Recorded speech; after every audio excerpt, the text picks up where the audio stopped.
We're working on the challenge number 1 for list mutability and manipulating lists.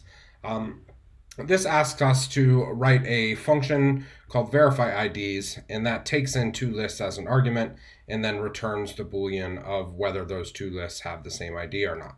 So, of course, when we're finding a function, the first thing we want to do is call the name and set the parameters. We know that we have two incoming lists, and we can just call that list 1 and list 2.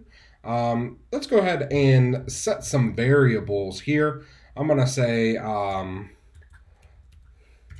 list 1 ID is equal to the ID function with list 1, and then list 2 ID is equal to ID with list 2, and then I can simply just return list 1 ID double equals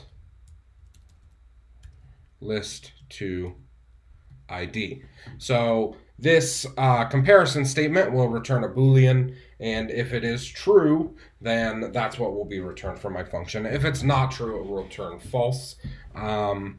Right? Certainly, we could have gone in the direction that looked like if this thing, right, then we'll return true, and then else we will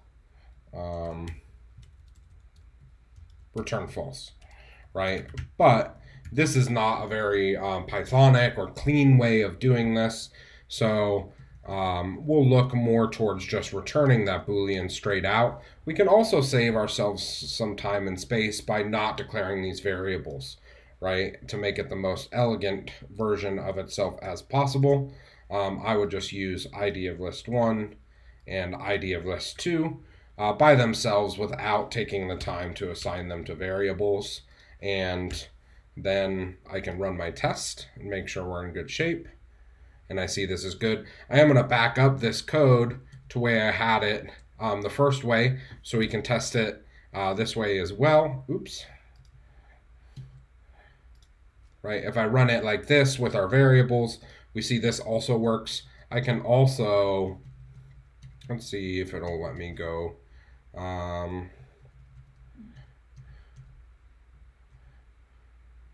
Right, if I wanted to use my if statement like I had before, list 1 ID double equals list 2 ID, then return true, else